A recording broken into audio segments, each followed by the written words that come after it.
Hello बच्चों, good morning. आज हम लोग करने वाले हैं इलेक्ट्रिसिटी के लेक्चर नंबर 3। इसमें डिस्कस करेंगे हम लोग हीट एनर्जी, पावर और इससे रिलेटेड कुछ महत्वपूर्ण बातें। तो ध्यान से देखना है और ध्यान से आपको नोट डाउन भी करना है। काफ़ी easy chapter electricity, full marks ला सकते हैं हम लोग बोर्ड्स में। तो सबसे पहले लिखेंगे हीटिंग इफेक्ट। तो होता यूँ है कि कोई भी रेजिस्टेंस में करंट अगर जाए तो थोड़े टाइम के बाद वो रेजिस्टेंस हीट हो जाता है ना। फॉर एग्जांपल अगर आप गीज़र की बात करो, आप करंट देते हो, थोड़ा देर वेट करते हो कि चलो हीट हो जाए, पानी गर्म आएगा फिर नहाएंगे। तो this is then heating effect of an element. ये इसी का एग्जाम्पल है ना। हीटर भी हीट हो जाता है, गीज़र हीट हो जाता है। ऐसे बहुत सारे डिवाइसेस हैं जिनमें करंट जाता है उससे, क्योंकि रेजिस्टेंस हर एक जगह है। जिस रेजिस्टेंस में करंट जाएगा वो रेजिस्टेंस थोड़े टाइम के बाद हीट तो होगा। उस हीट का फार्मूला जूल्स ने हमें दिया था। जूल्स लॉ ऑफ हीटिंग बोलते हैं उसको। क्या बोलते हैं? Joules law of heating. Joules law of heating. यहाँ पर जो हीट होगा वो डायरेक्टली प्रोपोर्शनल टू करंट का स्क्वायर होगा। जूल्स ने कैलकुलेशंस किए थे, एक्सपेरिमेंट्स किए थे, काफ़ी सालों खर्च किए थे इस चीज़ के पीछे कि ये हीट होता है तो हीट कौन कौन से फैक्टर पे डिपेंड करता है। तो उन्होंने क्या देखा, heat is directly proportional to current का square, heat is directly proportional to resistance का स्क्वायर। मतलब रेजिस्टेंस अगर ज़्यादा होगा तो हीट भी वो ज़्यादा होगा। Resistance also, heat is also directly proportional to the time T. जितने टाइम के लिए करंट उसमें रहेगा है ना, ज़्यादा टाइम के लिए करंट जाएगा तो हीट ज़्यादा होगा, कम टाइम के लिए करंट भेजेंगे तो कम हीट होगा। ठीक है ना। इन तीनों फैक्टर्स को अगर मिला दें, इन तीनों फैक्टर्स को मिला दें तो हमें क्या मिलता है? H is equal to I square R into T. H is equal to I square R into T, current का square into resistance into time. तो आपको ये ध्यान रखना है, यूनिट, हीट का यूनिट होता है जूल, जे से डिनोट करते हैं। करंट का ऑलरेडी आपको मालूम होगा, एम्पियर, कैपिटल ए से डिनोट करते हैं। रेजिस्टेंस का यूनिट ओम होता है, इसका सिंबल ऐसे दिखाते हैं। टाइम हमें सेकंड्स में लेना होता है। ठीक है। टाइम अगर आपको मान लो कोई न्यूमेरिकल सॉल्व कर रहे हो और टाइम वहाँ पे मिनट्स में है या आवर्स में है तो आपको सेकंड्स में कन्वर्ट करना पड़ेगा। होपफुली आपको इतना मालूम होगा कि मिनट्स में या आवर्स में है तो सेकंड में कैसे कन्वर्ट करते हैं। ये काफ़ी इंपॉर्टेंट फार्मूला है। Heat develop in wire is equal to I square R into time. ठीक है ना। अब अगर हम लोग पावर की बात करें, पावर क्या होता है? ठीक है। तो पावर होता है basically work done upon time, work done upon time, या फिर इसको हम लोग एनर्जी अपॉन टाइम भी लिख सकते हैं, एनर्जी अपॉन टाइम। ठीक है। एक ही बात है। वर्क होता है मतलब कुछ काम हो रहा है, रेट ऑफ डूइंग वर्क। यहाँ पे काम कौन कर रहा है? इलेक्ट्रिसिटी काम कर रहा है। क्या काम करता है इलेक्ट्रिसिटी? गीज़र को हीट करने में काम करता है ना। या फिर आप यूँ कह लो किसी हीटर को हीट करने में काम करता है। तो काम तो यहाँ हो रहा है। तो हम लोग जब बात करेंगे पावर की तो power is denoted by P, energy upon time. देखो हीट भी तो एनर्जी है ना, heat is a kind of energy. तो हीट अपॉन टाइम, मैं टाइम को नीचे ले लिखने जा रहा हूँ, heat upon time is equal to what? I square into R. तो एनर्जी अपॉन टाइम, इसी को तो पावर कहते हैं। यानी कि मैं हीट अपॉन टाइम को पावर लिख सकता हूँ। तो पावर का आपको फॉर्मूला क्या मिला? I square into R, I square into R, ये आपको मिल गया पावर। ठीक। इसके और भी फॉर्मूले हैं। अगर आपको ओम्स लॉ अगर याद है जो हम लोगों ने पार्ट 1 में किया था, ओम्स लॉ, तो लिख सकते हैं हम लोग V is equal to I R. यहाँ पर हम लोग V बाई आर लिख सकते हैं, I की जगह, I की जगह V बाई आर। यहाँ डाल के देखते हैं, इस फार्मूले को नए फार्मूले में भी कन्वर्ट किया जा सकता है। तो पावर मुझे मिल जाएगा V बाई आर का स्क्वायर इंटू आर, तो पावर हो जाएगा V square by R. This is the power. दूसरा फार्मूला मिल गया पावर का। हमने इसमें क्या किया, I को रिप्लेस कर दिया, हमने इसमें I को रिप्लेस किया है। आप बोलोगे सर R को भी तो रिप्लेस कर सकते हैं, यस बिल्कुल कर सकते हैं। तो R की जगह क्या लिखेंगे, V/I is equal to R। आप रिप्लेस कर दो यहाँ पे R की जगह V/I, तो क्या मिलेगा, P is equal to I square तो रहेगा, आप यहाँ लिखोगे V/I, तो एक I तो कट गया, this is V into I। तो ये तीनों फॉर्मूले आपको पावर के ना याद रखने हैं। अकॉर्डिंग टू क्वेश्चंस हमें देखना पड़ेगा वहाँ किसकी ज़रूरत है। यहाँ पर I स्क्वायर R है, यहाँ V स्क्वायर बाई R है, यहाँ V into I। So situation to situation आपको सोचना पड़ेगा कि कौन सा फार्मूला फिट बैठता है, वो फार्मूला हम लोग लगा लेंगे, बहुत सीधी सी बात है, ठीक है ना। इसको नोट करो, फिर आगे बढ़ते हैं।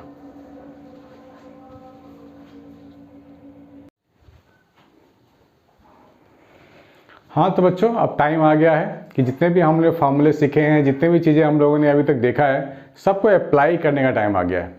तो मैं आपको बहुत सारे वेराइटीज़ के क्वेश्चंस बताने वाला हूँ, ताकि बोर्ड में आपको कोई भी दिक्कत नहीं हो और स्कूल में जितने भी टेस्ट हो, एग्ज़ाम हो, सब में फुल मार्क्स आएँ। तो आपको ये ध्यान से देखना चाहिए, ध्यान से सोचना चाहिए, ध्यान से समझना चाहिए कि इस तरह के क्वेश्चंस कैसे करते हैं। ध्यान से देखना है बच्चों। यहाँ पर आप देख सकते हो एक बैटरी है 3 वोल्ट का, यहाँ पे 2 रेजिस्टेंस लगे हुए हैं 10 ओम एंड 15 ओम। यहाँ पे एक एमीटर है ना, गोला मार के ए लिखा हुआ है, ये एमीटर है। इसका काम होता है करंट को मेज़र करना। जैसे करंट ये बैटरी देगा, यहाँ से पास करेगा करंट, ये मेज़र कर लेगा। यहाँ पे एक स्विच है जो ऑन और ऑफ किया जा सकता है। स्विच का सिंबल ये है। जितने भी सिंबल्स हैं एनसीईआरटी में सारी लिस्टिंग है, ठीक है, ध्यान से देख लो। यहाँ पे बोला गया है state the type of combination of 2 resistors in the circuit. मतलब किस तरह का कॉम्बिनेशन है ये, हम लोगों ने पढ़ा है ना, सीरीज और पैरेलल। यहाँ हम देख के बता सकते हैं कि ये दोनों पैरेलल में कनेक्टेड है, ठीक है ना। पैरेलल में इसलिए क्योंकि आप जब 10 ओम से 15 ओम में जाओगे तो एक रास्ता ऐसे निकलता है, इधर एक रास्ता ऐसे निकलता है। जो डायरेक्टली ज्वाइंट होते हैं ना सीरीज वाले, वो बिल्कुल डायरेक्टली ज्वाइंट होते हैं, कहीं कोई बीच से रास्ता नहीं निकलता इधर उधर, ठीक है। तो 10 ओम से जब 15 ओम की ओर आओगे तो एक रास्ता इधर जा रहा है, अगर इस रास्ते से आओगे 10 to 15 ओम तो एक रास्ता ऐसे निकल रहा है। तो 2 अलग अलग रास्ते ऐसे जब निकल रहे हों तो आप समझ जाओ कि ये दोनों पैरेलल में लगे हैं। तो पहला का आंसर हो गया पैरेलल, पहला का आंसर लिख लो पैरेलल। दूसरा, how much current is flowing through the 10 ohm and 15 ohm. इन दोनों में करंट मांगा गया है, ठीक है, तो कर लेते हैं। ध्यान से देखना है बच्चों, बैटरी से जो करंट आएगा आई आई आई ऐसा, वो कुछ इधर जाएगा, कुछ 2 रास्ते में डिवाइड हो जाएगा, ठीक है ना। मान लेते हैं I1 करंट चला गया होगा 10 ओम में, मतलब I करंट आया, उसमें से कुछ करंट यानी कि I1 चला गया 10 ओम में, तो बचा कितना, I माइनस I1 बचा। I माइनस I1 चला जाएगा 15 ओम में, ठीक है ना। तो I1 और I1 चला गया 10 ओम में, I माइनस I1 गया 15 ओम में, ठीक है। तो अब ये देखो दोनों है पैरेलल में, हमने यहाँ लिखा हुआ है। तो अब ध्यान दो, पैरेलल में कौन सी चीज़ें हैं जो कांस्टेंट होती है, ठीक है। पैरेलल में कौन सी चीज़ें हैं जो कांस्टेंट होती है, वोल्टेज हम लोगों ने किया हुआ है, यानी कि जो 10 ओम के पास वोल्टेज होगा वही वोल्टेज 15 ओम के पास भी होगा। और हमने ये भी सीखा हुआ है कि टोटल रेजिस्टेंस कैसे फाइंड करते हैं, इफ़ 2 रेजिस्टेंस और more resistance are in parallel और इन सीरीज, ठीक है ना। तो 10 और 15 पैरेलल में है, तो इनका कंबाइंड रेजिस्टेंस निकाल लें, total resistance we can find very easily. तो क्या लिखेंगे, 1/R is equal to what, 1/10 plus 1/15। तो ये R जो आएगा सॉल्व करने पे वो कितना आएगा, 15 इंटू 10 अपॉन 15 प्लस ऑफ 10, यानी कि 150 अपॉन 25। तो R की वैल्यू आ गई 6 ओम। मतलब टोटल रेजिस्टेंस 10 और 15 को कंबाइन कर दें तो टोटल रेजिस्टेंस मुझे मिल गया 6 ओम। 6 ओम। टोटल वोल्टेज यहाँ गिवन है 3 वोल्ट, और कोई रेजिस्टेंस कहीं पे है नहीं, होता तो उसको भी कुछ कर लेते हैं सीरीज पैरेलल करके, लेकिन है नहीं, यही दो है। तो टोटल रेजिस्टेंस मेरे को मिल गया 6 ओम, टोटल वोल्टेज है 3, तो मैं लगाने वाला हूँ Ohm's law. Total voltage is equal to I R, this is 6, तो आई की वैल्यू हो गई 3/6, that means 1/2 ampere. Current is equal to half ampere, मतलब बैटरी से हाफ एम्पियर का करंट निकला। बैटरी से क्या निकला? हाफ एम्पियर का करंट निकला। तो आई की वैल्यू आ गई हाफ एम्पियर। ठीक है, according to this solution we have half ampere current जो बैटरी ने दिया, यानी कि आई की वैल्यू। अब आप यहाँ पे आ जाओ, यहाँ पे आपको मिल गया है, देख के आप समझ गए हो कि 10 और 15 पैरेलल में है, तो दोनों के लिए वोल्टेज लिखो आप और दोनों को इक्वेट कर दो, क्योंकि पैरेलल में ना वोल्टेज सेम होता है, पैरेलल में वोल्टेज सेम होता है। तो मैं लिखने वाला हूँ voltage in 10 ohm is equal to voltage in 15 ohm. ऐसे लिख रहा हूँ, मैं सिंबल दे रहा हूँ। V10 का मतलब वोल्टेज इन 10, V15 का मतलब वोल्टेज इन 15 ओम। तो V10 की जगह मैं क्या लिखूंगा? I1 इंटू 10, क्योंकि I1 करंट मैंने लिया हुआ है यहाँ पे, तो I इंटू आर वोल्टेज ही तो होता है। और दूसरे में क्या लिखेंगे? I माइनस I1 इंटू 15, ये लिखेंगे क्योंकि I माइनस I1 करंट 15 ओम में है। तो I की वैल्यू हमने निकाला हुआ है, डाल देते हैं यहाँ पे। ये हो जाएगा 10 I1, ये हाफ माइनस I1, ठीक है ना। तो ये काट देते हैं, 2 5 और ये हो जाएगा 3 5। So 2 I1 is equal to 3/2 minus 3 I1। ठीक है ना, कैलकुलेशन तो बड़ा मुश्किल है नहीं, बहुत इजी है। माइनस 3 I1 को आप इधर ले आओ, तो ये हो जाएगा 5 I1, 3/2। तो I1 मिल गया 3/10, यानी कि 0.3 एम्पियर हो गया I1 की वैल्यू। देखो हम लोगों ने I1 भी निकाल लिया, I पहले ही निकाल लिया था। तो I1 की वैल्यू आ गई हमारे पास 0.3 एम्पियर, यानी कि 0.3 एम्पियर जा रहा है 10 ओम वाले रेजिस्टेंस में। I माइनस I1, देखो ध्यान से, I माइनस I1 की वैल्यू कितनी होगी? I की वैल्यू हाफ, यानी कि 0.5 माइनस 0.3 कर दो, तो कितना मिला? 0.2 एम्पियर। यानी कि 15 ओम में जो करंट जा रहा है वो 0.2 एम्पियर जा रहा है, 0.2 एम्पियर जा रहा है, ठीक है ना। इसमें 0.3 एम्पियर जा रहा है, हो गया। यही तो पूछा गया था हम लोगों से। चलो अच्छी बात है। What is the ammeter reading? अब ध्यान से देखो, बैटरी देखो, बैटरी के साथ ही लगा हुआ है एमीटर, तो जो भी इस वायर में करंट होगा वो एमीटर बता देगा मेजर करके। तो यहाँ से जो करंट पास कर रहा है वो हाफ एम्पियर पास कर रहा है, तो हम बोल सकते हैं ampere reading is half ampere, यानी 0.5 एम्पियर। है ना आसान बच्चों? प्लीज मेक ए नोट, फिर आगे बढ़ते हैं। चलो आगे करते हैं। सेकंड एग्जाम्पल ये दिया हुआ है आपके पास सर्किट डायग्राम। ये 10 वोल्ट है, यहाँ पे थोड़ा मिसिंग है, 10 वोल्ट की बैटरी है यहाँ पे। ये डायग्राम है, 2 5 10 ओम है। एक यहाँ पर लगा हुआ है एमीटर, और ये स्विच है, ये बैटरी है, 10 वोल्ट की बैटरी गिवन है। मिसप्रिंट था तो मैंने खुद से लिख दिया 10 volt. Calculate the total effective resistance of the circuit. आपसे इस सर्किट का मांगा गया है total effective resistance, that means total resistance और कुछ नहीं, total resistance of the circuit. तो 2 5 और 10 देखो को कैसे लगा हुआ है, ये पैरेलल में लगे हुए हैं। तो पैरेलल वाले के लिए तो फॉर्मूला मालूम है ना, हमने डिराइव किया हुआ है इलेक्ट्रिसिटी पार्ट 2 में। तो क्या लिखेंगे हम लोग? 1/R total is equal to 1/2 plus 1/5 plus 1/10। ठीक है, ये लिखेंगे। इसको सॉल्व कर लेते हैं, एलसीएम एलसीएम ले लेते हैं। ये हो जाएगा 7/10 प्लस 1/10, और ये हो जाएगा कितना? 8/10, यानी कि R इज इक्वल टू 10/8, यानी कि 5/4 ओम। 5/4 ओम टोटल रेजिस्टेंस मुझे मिल गया, कॉम्बिनेशन ऑफ दिस ऑल 3। पहला पार्ट हो गया। पहला पार्ट का आंसर मैं लिख सकता हूं यहां पर 5/4 ohm. Second part, total current in the circuit, उसके लिए मुझे ओम्स लॉ चाहिए। V is equal to IR लगा देंगे। टोटल वोल्टेज यहाँ 10 है, टोटल वोल्टेज 10 तो मेरे को गिवन है।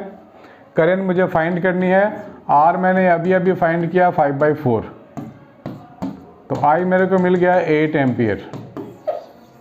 करंट मिल गया मुझे 8 एम्पियर, ठीक है। तो मैं यहाँ लिख सकता हूँ 8 एम्पियर करंट ऐसे निकला और ऐसे निकला, ऐसे निकला, 8 एम्पियर ऐसे जा रहा है। Total current in the circuit 8 ampere. हो गया, बड़ा आसान था ये तो। करंट थ्रू ईच रजिस्टर, अब यहाँ पे जो करंट आएगा ना 8 एम्पियर, इसके बाद ये डिस्ट्रीब्यूट हो जाएगा, उसको हमें फाइंड करनी है। तो मान लो इसमें गया होगा I1, इसमें गया होगा I2, इसमें गया होगा I3, मान लेते हैं। यहाँ और कहीं भी रेजिस्टेंस नहीं है, यहाँ और कहीं भी कोई रेजिस्टेंस नहीं है, ये तीनों पैरेलल में है और पैरेलल के साथ ये वोल्टेज बैटरी भी लगा है, ध्यान से। यानी कि हमें मालूम है कि पैरेलल कॉम्बिनेशन में वोल्टेज सेम होता है, यानी कि ये 10 वोल्ट ये 10 ओम के लिए भी है, ये 10 वोल्ट 5 ओम के लिए भी है और ये 10 वोल्ट 2 ओम के लिए भी है। क्यों है ऐसा? क्योंकि पैरेलल में वोल्टेज सबके लिए सेम होता है, सीधी सी बात है। तो बहुत ही आसान हो गया। तो मुझे I1 अगर निकालना होगा 2 ओम में, तो मैं क्या लिखूंगा? मैं लिखूंगा V is equal to I1 into R1। तो I1 हमें मालूम नहीं है, लेकिन हमें वोल्टेज मालूम है 10, तो I1 हो जाएगा 5 एम्पियर। ठीक है, इजी है ना। अब हम लोग फाइंड करेंगे I2। I2 के लिए मैं लिखूंगा V is equal to I2 into 5। V यहाँ पे 10 है, ये I2 है, ये 5 है, तो I2 कितना आएगा? 10/2, 10/5, 2 एम्पियर। 2 एम्पियर करंट मुझे मिल गया 5 ओम में। सिमिलरली 10 ओम में कितना होगा? V is equal to I3 into R। 10 is equal to I3 into 10, तो I3 हो जाएगा 1 एम्पियर। I3 हो गया 1 एम्पियर। देखो सब में हम लोगों ने करंट फाइंड कर लिया। बस इसी कॉन्सेप्ट को सीखना है, अच्छे से ध्यान से सीखना है और हर एक क्वेश्चन में अप्लाई करना है। इसको नोट कर लो बच्चों, फिर आगे बढ़ते हैं।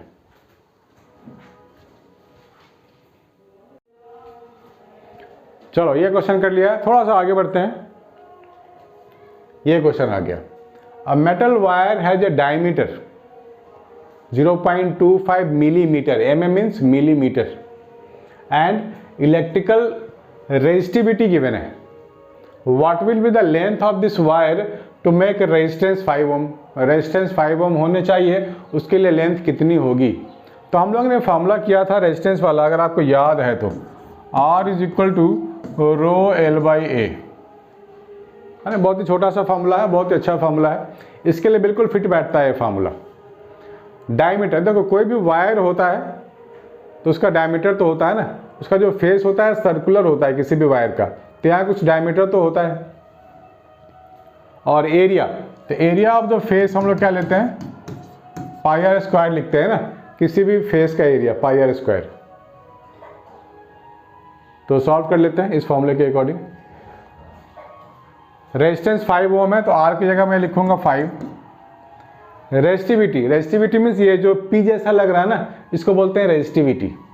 0.8 इंटू 10⁻⁻8। लेंथ फाइंड करनी है, एरिया डायमीटर गिवन है, तो रेडियस कितना होगा? 0.25 डिवाइड बाई 2, ये होता है रेडियस। तो इंटू कर दो आप 10⁻³ क्योंकि मिलीमीटर को जब भी मीटर में कन्वर्ट करना हो तो आपको मिलीमीटर को मल्टीप्लाई करना पड़ेगा 10⁻³ से, तो ये मीटर बन जाएगा। बहुत सारे बच्चे बोलते हैं सर मीटर क्यों बना रहे हैं? हमें स्टैंडर्ड यूनिट में काम करना है बच्चों, ठीक है। अगर सेंटीमीटर भी होता तो मैं मीटर बना लेता, किलोमीटर होता फिर भी मैं मीटर बना लेता। क्यों? क्योंकि स्टैंडर्ड यूनिट है मीटर, मिलीमीटर या सेंटीमीटर या किलोमीटर नहीं है। तो हमने इसको रेडियस ऐसे निकाल लिया, तो रेडियस का स्क्वायर करेंगे ना πr², तभी तो एरिया आएगा। कितना होगा ये? 0.25/2 इंटू 10⁻³ ये होल स्क्वायर। इस पूरे को आप इधर ले आओ उठा के, अब हमें L की वैल्यू चाहिए, बस कैलकुलेशन है बच्चों और कुछ नहीं। 5 into pi 0.25/2 10⁻³ whole square upon, और ये वाला क्वांटिटी पूरा नीचे ले आओ, 0.8 इंटू 10⁻⁸, ये आपको लेंथ आ जाएगा। इसको बस सॉल्व करना है, आपका आंसर आ चुका है। कुछ नहीं है, स्क्वायर करना है, मल्टीप्लाई करना है, डिवाइड करना है, आंसर आ जाएगा। ठीक है, तो मैं इसका पूरा आंसर नहीं लिख रहा हूँ, आप पे छोड़ता हूँ, कैलकुलेट करके मुझे आंसर कमेंट बॉक्स में बताना कितने हैं। How much will the resistance change if the diameter of the wire is doubled. Diameter का डबल का मतलब रेडियस भी डबल। जब भी डायमीटर बोलेगा हम लोग रेडियस में आ जाएंगे, क्योंकि हमारे पास ये फॉर्मूला है ना रेडियस के लिए, πr² एरिया। तो अब सेकंड पार्ट का कर लेते हैं। फर्स्ट पार्ट का आपका हो गया, सिर्फ कैलकुलेशन आपको करनी है। सेकंड पार्ट का आंसर करते हैं। यह है नॉर्मल फार्मूला ना, R is equal to ρl, area को लिख दिया मैंने πr²। ये हो गया इक्वेशन 1। ठीक, दूसरे केस में बोल रहा है कि how much will the resistance change if the diameter is doubled. Diameter को डबल अगर कर देते हैं तो रेजिस्टेंस क्या मिलेगा। सिर्फ डायमीटर को डबल करने की बात हो रही है, यानी कि बाकी सब चीजें कांस्टेंट है, तो ρl को ρl ही रहने देंगे। डायमीटर डबल मतलब रेडियस भी डबल, तो r की जगह हमें 2r लिखना पड़ेगा ऐसे, और r की जगह मैंने r' कर दिया, क्योंकि इसमें से एक भी फैक्टर चेंज होता है तो रेजिस्टेंस चेंज हो जाता है बच्चों। r चेंज हो गया तो यहाँ मुझे पहले वाला r नहीं लिखना है, नया r लिखना है, r'। ठीक है ना, इसमें कोई डाउट नहीं होनी चाहिए। इन दोनों को डिवाइड कर दें, डिवाइड कर देते हैं, या फिर डिवाइड नहीं करना चाहते हो तो आप यहाँ आ जाओ, r πr² is equal to ρl। इस चीज़ को हम लोग लेफ्ट साइड में तो ले जा सकते हैं ना, तो ρl इज इक्वल टू मिल गया r πr², ये चीज़ मिल गया। तो ρ इंटू एल क्या मिलेगा, r πr²। ρl क्या मिलेगा, r πr²। मैं रिप्लेस कर दिया, हमने रिप्लेस कर दिया ρl की जगह ये पाई, ये हो जाएगा 4r²। पाई तो गया, r भी गया, तो बचा क्या, मतलब ये जो रेजिस्टेंस आपको मिला नया वाला, वो पहले वाले का 1/4 है। r/4 है ना, पहले तो r था, यानी कि पहले 5 था ना पहले। अब क्या लिखोगे, r की जगह 5 डाल दो, 5/4 यानी कि 1.25।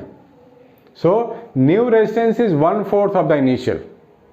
है ना आसान, बस थोड़ा सा फोकस करके इसको देखना है, समझना है, सारी चीज़ें आपको आसान लगेंगी। Focus focus and focus. ठीक है बच्चों, इसको नोट करो, फिर आगे बढ़ते हैं। ठीक है, आगे करते हैं क्वेश्चन हम। नेक्स्ट क्वेश्चन, ये डायग्राम गिवन है आपको, स्टार जैसा लग रहा है, डरावना लग रहा है, पर है बड़ा इजी, डरने की बात नहीं बच्चे। 5 resistors are connected in a circuit as shown in the figure. Find the ammeter reading when the circuit is closed. Find the ammeter reading. देखो यहाँ एमीटर लगा है, इसकी रीडिंग मांग रहा है when the circuit is closed। इसको switch कर देंगे क्लोज, तो पूरा सर्किट कंप्लीट हो गया, तो करंट यहाँ से दौड़ना शुरू हो जाएगा।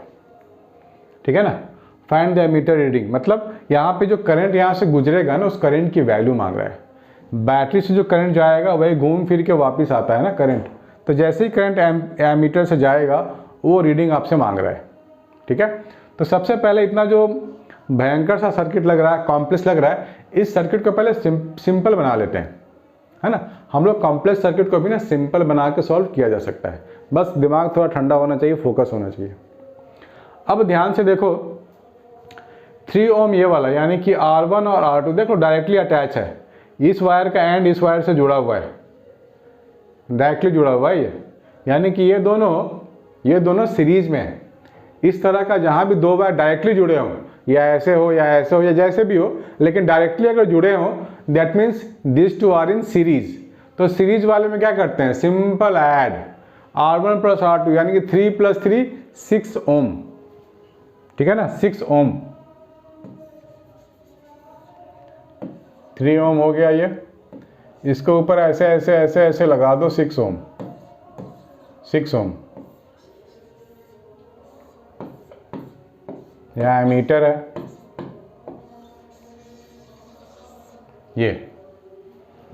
ये क्या है 0.5 ओम और ये क्या है 0.5 ओम। ठीक है, थोड़ा सा सर्किट को मैंने मॉडिफाई कर दिया ताकि सिंपल चीज़ें हम लोग करने वाले हैं, है ना। इसको हम लोगों ने 3 और 3 6 लगा दिया और 6 लगा के यहाँ पे ऐसे दिखा दिया। इन दोनों को हटा देंगे और इन दोनों के बदले एक 6 ओम का यहाँ पे रेजिस्टेंस हम लोग लगा देंगे। ठीक है ना, बढ़िया, कोई दिक्कत वाली बात नहीं है। अब देखो ये दोनों, इन दोनों का वायर को देख लो, दोनों का एंड अटैच है और यहाँ से एक वायर गया, यहाँ से एक वायर गया है, तो ये दोनों कैसे, ये दोनों पैरेलल में हो गए। 6 और 3 पैरेलल में है, तो कैसे करेंगे पैरेलल के लिए, तो पैरेलल के लिए फॉर्मूला हमारे पास है, क्या लिखेंगे 1/r टोटल 1/6 प्लस 1/3। इसको कैलकुलेट करो, एलसीएम फैलसीएम दो, तो हमें r की जगह मिलने वाला है, टोटल मिलने वाला है 2 ओम। यानी कि इन दोनों को हटा के मैं एक रेजिस्टेंस लगाऊंगा, वो होगा 2 ओम। एलसीएम लेने आपको आता होगा होपफुली, इसलिए मैंने शॉर्टकट मार दिया, क्योंकि 6 और 3 का कॉम्बिनेशन पैटर्न में हमेशा 2 ही बनता है, मेरे को याद ही हो गया है। तो r = 2, ठीक है ना। तो मैं क्या करूंगा, सर्किट को और छोटा बनाने जा रहा हूं। सर्किट को मैंने और छोटा बना दिया, यहां लगा दिया मैंने 2 ओम। देखो कितना छोटा सर्किट हो गया। अब एक ही सर्किट बचा, यहां से ऐसे करंट अगर जाएगा, ठीक है ना, ऐसे होता हुआ वापस आएगा, एक ही सर्किट है। जब एक ही सर्किट हो तो सब कुछ सीरीज में होता है। जब एक ही सर्किट हो और कोई ब्रांच इधर उधर ना निकला हो तो हमेशा क्या होता है, सीरीज होता है। सबको ऐड कर दो अब आप, 0.5 to 0.5, ये टोटल मिलके आपको देगा 3 ओम। ठीक है ना, ये टोटल ऐड कर दो, सीरीज में तो सिंपल ऐड कर देंगे, R = 0.5 + 2 + 0.5, तो ये हो जाएगा 3 ओम। टोटल रेजिस्टेंस मुझे मिल गया 3। अब कोई रेजिस्टेंस बचा ही नहीं कैलकुलेट करने को। अब हम लोग लगाएंगे ओम्स लॉ, ठीक है ना। अब हम लोग लगा लेंगे ओम्स लॉ, तो क्या लिखेंगे, V = IR। V की वैल्यू 3 वोल्ट है, I हमें मालूम नहीं, R है 3 ओम, ये कट गया, I की वैल्यू है 1 एम्पियर। यानी कि बैटरी से जो करंट निकलेगा वो कितना होगा, 1 एम्पियर। तो बैटरी के पास कौन लगा हुआ है, एमीटर लगा हुआ है, तो एमीटर रीडिंग कितनी दिखाएगा, 1 एम्पियर दिखाएगा। तो क्या बोलेंगे इस क्वेश्चन का answer, ammeter reading is 1 ampere, 1 ampere ammeter reading. ठीक है ना। चलो बच्चों, इसको नोट कर लो बिंदास, और कोई भी डाउट होता है तो ऑलवेज वेलकम है, व्हाट्सएप कर सकते हैं आप मुझे, और बिंदास कर सकते हैं, कोई डरने की बात नहीं, डेली बेसिस पे कर सकते हैं आप। तो ऐसे ऐसे क्वेश्चन आपकी बुक में भी है। पहला काम है एनसीईआरटी फिनिश करो, उसका बाद है जो हम लोग का स्टडी मटेरियल है, जो बुकलेट है, उसमें क्वेश्चन बहुत सारे हैं, उस क्वेश्चन के पीछे पड़ जाओ, उसको फिनिश कर डालो। ठीक है बच्चों, तो इसको हम लोग यहीं पे एंड करते हैं आज। होपफुली आप लेकिन डाउट मुझे भेजते रहेंगे, क्योंकि डाउट आपको बहुत सारे आने वाले हैं, बहुत सारे बैटरी क्वेश्चन। जैसे जैसे आप डाउट भेजेंगे आपको ऐसे ऐसे वीडियोज में बना के देता जाऊँगा। ठीक है बच्चों, बाय एंड टेक केयर।